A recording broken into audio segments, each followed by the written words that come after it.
مسائل یا چیلنج۔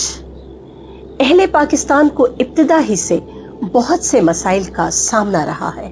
قیام پاکستان کے ساتھ ہی مہاجرین کی آبادکاری، اثاثوں کی تقسیم، پھر کشمیر اور دیگر مقبوضہ ریاستوں کے مسائل پیش آ گئے۔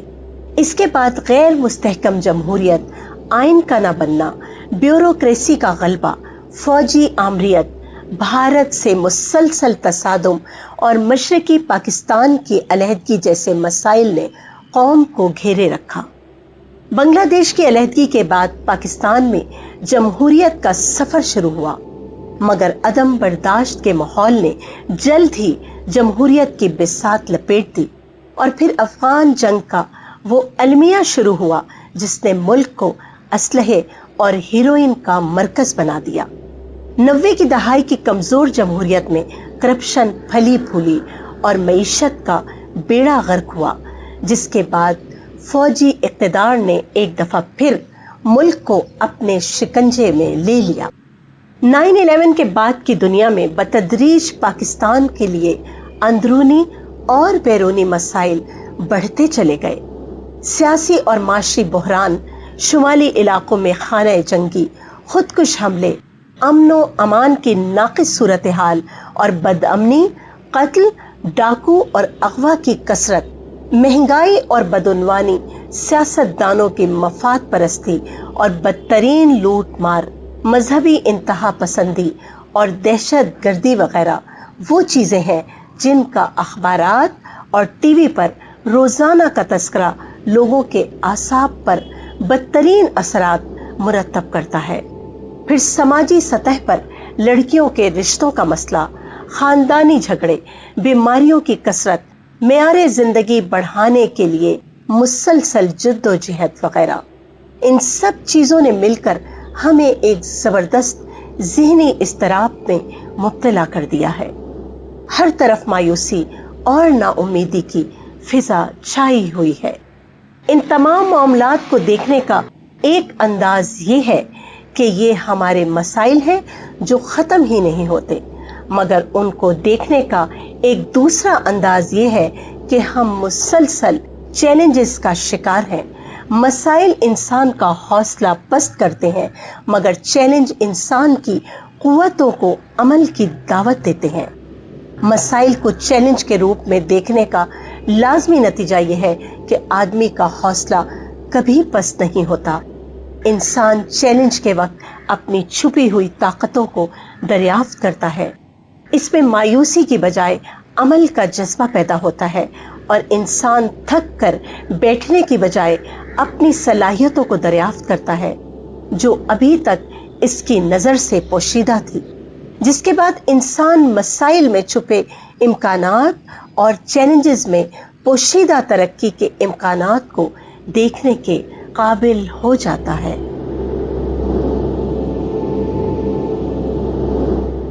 تو اے مسافر شب خود چراغ بن اپنا۔ ہماری اصل بدقسمتی ہمارے مسائل نہیں، بلکہ اس قیادت کا نہ ہونا ہے جو مسائل کو چیلنج کے روپ میں دکھا سکے۔ ہمارے ہاں بدقسمتی سے جو قیادت رہی ہے وہ سیاسی صورتحال کی اصلاح کو مسائل کا حل سمجھتی رہی ہے۔ اس انداز فکر کا نتیجہ ہے کہ ہم سمجھتے ہیں کہ اگر امریکہ سپر پاور نہ رہے یا مشرف زرداری یا اب نواز حکومت ختم ہو جائے تو ہمارے سارے مسائل حل ہو جائیں گے۔ یہ صورتحال کا انتہائی سطحی تجزیہ ہے۔ ہمارے مسائل اس سے کہیں زیادہ گہرے ہیں۔ بالفرض سیاسی تبدیلی آ بھی جائے تب بھی ہمارے معاملات میں ایک دم بہتری ممکن نہیں۔ سن 50 کی دہائی سے آج تک 6 دہائیوں کا سبق یہ ہے کہ لوگ حکومت کی تبدیلی سے بہتری کی امید لگاتے ہیں۔ حکومت بدل جاتی ہے مگر متوقع بہتری نہیں آتی۔ ہمارے مسائل کا اصل حل یہ ہے کہ ہماری قوم کے باشعور لوگ مایوسی کی اس سیاہ رات کو خود بدلنے کا فیصلہ کر لیں۔ وہ یہ بات جان لیں کہ مسئلے کا حل اصل میں ان کی ذات میں پوشیدہ ہے۔ انہیں خود کو بدلنا ہوگا۔ جب تک وہ اپنی ذات کی سطح پر بدل کر اپنے دفتر، گھر اور خاندان کی سطح پر نتائج پیدا نہیں کریں گے، مسائل حل نہیں ہوں گے۔ مسئلہ صرف اور صرف ان کی سطح پر ہے، وہ اگر ٹھیک ہو گئے تو سب ٹھیک ہو جائے گا۔ انہیں اپنی اندھیری شب کے لیے کسی سورج کے طلوع کا انتظار ختم کر کے اپنی رات کا چراغ خود بننا ہوگا۔ یہ چراغ اپنی قوت ارادی، امید اور حوصلے سے جلتے ہیں، نہ کہ اہل دانشوروں کی مایوس کن تقریروں اور لیڈروں کے جذباتی بیانات سننے سے۔ میں اس بات کو اس طرح بیان کرتا ہوں کہ نادان اپنے حالات میں تبدیلی کے لیے خارج کے کسی انقلاب کا انتظار کرتے ہیں، جبکہ عقل مند اپنی شخصیت کے اندر تبدیلی لا کر اپنے حالات بدل لیتے ہیں۔ یہ تبدیلی اکثر لوگ لے آئیں تو ساری قوم کے حالات بہتر ہو جائیں گے۔ یہ کیسے ہوگا؟ بہت سے لوگوں کو شاید میری یہ بات ایک تقریر لگے، مگر حقیقت یہ ہے کہ میری بات تاریخ انسانی کا سبق بھی ہے اور مذہب کی تعلیم بھی۔ ان سے بڑھ کر جدید سائنس بھی اب اس بات کے حق میں شواہد پیش کرنے لگی ہے۔ مذہب ہمیں جو انداز فکر دیتا ہے وہ ذاتی اصلاح کا ہے۔ وہ انسان کو اپنی ذات اور اپنے ماحول کی ذمہ داریوں کے بارے میں حساس بناتا ہے۔ قرآن پاک کی سورہ عصر میں اللہ تعالیٰ نے اسی بات کو بیان کیا ہے۔ قرآن کے بیان کردہ لاہ عمل کو قبول کر لیا جائے تو اس کے بعد سوسائٹی میں انقلابی تبدیلی آنا لازمی ہے۔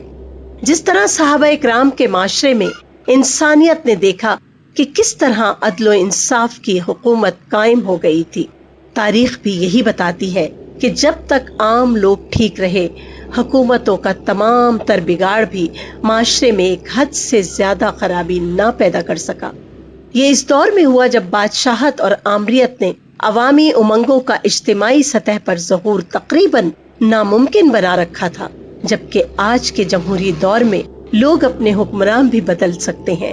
ایسے میں تو صورتحال ماضی کے مقابلے میں کہیں زیادہ بہتر ہوگی۔ میں اس بارے میں تاریخ اور مذہب کے پہلو سے پہلے بھی کئی دفعہ بات کر چکا ہوں، اسی لیے آج میں ایک فرد کی طاقت اور خاص کر باشعور اور با ارادہ افراد کی طاقت کو دور جدید کی سائنسی تحقیق کے حوالے سے بیان کروں گا۔ کوانٹم ورلڈ کا کرشمہ۔ دور جدید میں کائنات کے اسرار کے حوالے سے سائنسی ترقی کا ایک دور وہ ہے جو نیوٹن کی علمی تحقیقات سے متعلق ہے۔ اس دور میں کائنات کی تفہیم کے لیے کلاسیکل نیوٹنین میکینکس کے قوانین کو کافی سمجھ لیا گیا تھا۔ یہ نیوٹن کے زمانے کی وہ سائنس تھی جب اس دنیا کو آنکھوں سے نظر آنے والی دنیا یعنی فزیکل ورلڈ تک محدود سمجھ لیا گیا تھا، اور اسی سے متعلق سائنسی قوانین جیسے حرکت کے قوانین وغیرہ کو ہر حقیقت کی وضاحت کے لیے کافی سمجھ لیا گیا تھا۔ تاہم اس کے بعد جدید سائنس نے ایک نئی دنیا دریافت کی، اسے کوانٹم ورلڈ کہا جاتا ہے۔ یہ دنیا وہ ہے جو آنکھ سے نظر نہیں آتی۔ ایٹم کا نام تو سب نے سن رکھا ہوگا۔ یہ مادہ کی بنیادی اکائی ہے، یعنی اگر اشیاء کو توڑتے چلے جائیں تو آخر میں ایک بالکل منفرد ذرے سے بھی بہت چھوٹی چیز بچے گی، وہ ایٹم ہوگا۔ ہر ایٹم ایک مرکزے اور ارد گرد گھومتے ہوئے الیکٹران اور کچھ دیگر ذرات پر مشتمل ہوتا ہے۔ جس طرح سورج کے گرد سیارے گھومتے ہیں، اسی طرح مرکزے کے گرد الیکٹران گھومتے ہیں۔ آنکھ سے نظر نہ آنے والی یہ دنیا کو کوانٹم ورلڈ ہے جو ہر مادی چیز کو تخلیق کرتی ہے۔ مادی دنیا بظاہر دیکھنے میں مختلف نظر آتی ہے، جیسے انسان، پہاڑ اور سمندر وغیرہ سب مختلف نظر آتے ہیں، مگر ان میں سے ہر چیز اسی کوانٹم دنیا سے مل کر بنتی ہے۔ اس اعتبار سے جو کوانٹم دنیا سمندر، ریت یا دیگر مخلوق کی بنیاد ہے، وہی انسانوں کی تخلیق میں کار فرما ہے۔ یعنی ہر چیز کی تخلیق میں اللہ تعالیٰ نے ایک جیسے الیکٹران استعمال کیے ہیں، بالکل ایسے ہی جس طرح لکڑی سے دروازہ بھی بنتا ہے اور میز بھی، مگر دیکھنے میں دونوں مختلف لگتے ہیں۔ دور جدید میں ایک عظیم دریافت یہ ہوئی کہ کسی نہ کسی طرح تمام الیکٹران آپس میں متعلق ہوتے ہیں۔ یہ تصور انٹینگلیمنٹ کہلاتا ہے۔ اس کا مطلب یہ ہے کہ الیکٹران کی سطح پر ہمارے اپنے اندر موجود الیکٹران باہر کی دنیا کے الیکٹران سے جڑے ہوئے ہیں۔ جدید فزکس کے ماہرین کا ایک گروہ وہ ہے جو انسانی دماغ پر اپنے تجربات کی وجہ سے اس بات کا قائل ہو چکا ہے کہ الیکٹران کی سطح پر اس انٹینگلیمنٹ کا لازمی نتیجہ یہ ہے کہ انسان جس طرح سوچتا ہے خارج کی دنیا لازماً اس کا اثر قبول کرتی ہے۔ انسان کا ارادہ اگر طاقتور ہو اور وہ فوکس کرنے کی صلاحیت رکھتا ہو تو خارج کی دنیا ویسی ہونا شروع ہو جاتی ہے جیسا کہ انسان سوچتا ہے۔ اگر انسان کمزور ارادے کا حامل ہو تو جیسی خارج کی دنیا ہوگی ویسا ہی انسان ہونا شروع ہو جائے گا۔ مذہبی تائید۔ دور جدید کی یہ سائنسی دریافت ہمارے مذہبی تصورات یا انسانی مشاہدات کے لیے کوئی اجنبی نہیں۔ انسانی تاریخ میں بہت سے ایسے لوگوں کا ذکر ملتا ہے جو لوہے کی بنی اشیاء پر اپنی نگاہ مرکوز کر کے اس کو ٹیڑھا کر دیتے تھے۔ قرآن میں بھی ہمیں بعض ایسے واقعات ملتے ہیں۔ ایک واقعہ ہاروت اور ماروت نامی ان دو فرشتوں کا ہے جن کا سکھایا گیا علم اتنا مؤثر تھا کہ ان کے ذریعے سے میاں بیوی کے مزاج میں ایسا اختلاف پیدا ہوتا کہ طلاق کی نوبت آ جاتی۔ سورہ بقرہ آیت 102۔ دوسرا واقعہ حضرت سلیمان کے وزیر کا ہے۔ قرآن کے مطابق ان کے دربار میں ایک جن نے یہ کہا کہ میں ملکہ سبا کا تخت دربار برخاست ہونے سے پہلے لا سکتا ہوں، مگر ان صاحب کے پاس اللہ کے ایک خاص قانون کا علم تھا اور اسی کے زور پر وہ پلک جھپکتے ہی تخت دربار میں لے آئے۔ سورہ نمل آیت 40۔ انسان کی طاقت۔ انسان کی سوچ اور نفسی طاقت کا یہ اظہار ہمیں بتاتا ہے کہ ہمارے لیے یہ عین ممکن ہے کہ ہم اپنے خارج کو اپنی مرضی کے مطابق بدل ڈالیں۔ انسان کو اللہ تعالیٰ نے یہ صلاحیت دی ہے کہ وہ حالات کو اپنی مرضی کے مطابق ڈھالے۔ شرط یہ ہے کہ انسان عزم کرے اور حالات کے دباؤ اور تقدیر پر شاکر ہونے کی بجائے خود اپنی تقدیر کا مالک بننے کی کوشش کرے۔ اس وقت ہمارا اصل المیہ یہ ہے کہ ہماری قوم کو مایوسی میں مبتلا کر کے اپنی اس اصل طاقت سے محروم کیا جا رہا ہے جو اللہ تعالیٰ نے عطا کی ہے۔ ایسے میں کم از کم میں ان لوگوں سے یہ توقع ضرور رکھتا ہوں جو میری تحریریں پڑھتے ہیں کہ وہ اپنے اندر کی طاقت کو پہچانیں اور کم از کم اپنی ذات اور قریبی ماحول کی سطح پر سب کچھ بدلنے کا عزم کر لیں۔ اس کے بعد حیرت انگیز طور پر وہ دیکھیں گے کہ دنیا بدلنا شروع ہو گئی ہے۔ خدا کی دنیا لامحدود امکانات کی دنیا ہے۔ اس دنیا میں مایوسی کا مطلب خدا کی ذات کا انکار ہے۔ بلا شبہ یہ کفر ہے اور خدا کافروں کو راہ نہیں دکھایا کرتا، مگر جو لوگ اللہ پر بھروسہ کرتے ہیں ان کے لیے نہ کوئی مایوسی کی بات ہوتی ہے اور نہ وہ حالات کے دباؤ کا شکار ہوتے ہیں۔ وہ اپنے حوصلے اور عزم سے اپنی دنیا آپ پیدا کر لیتے ہیں۔ حالات ان کو بند گلی میں لے آتے ہیں مگر وہ آسمان تک بلند رکاوٹوں کو عبور کر لیتے ہیں۔ زندگی ان کے لیے اندھیروں کی خبر لاتی ہے اور وہ اپنے ایمان کو شمع کی طرح روشن کر کے ہر تاریکی کا سینہ چاک کر دیتے ہیں۔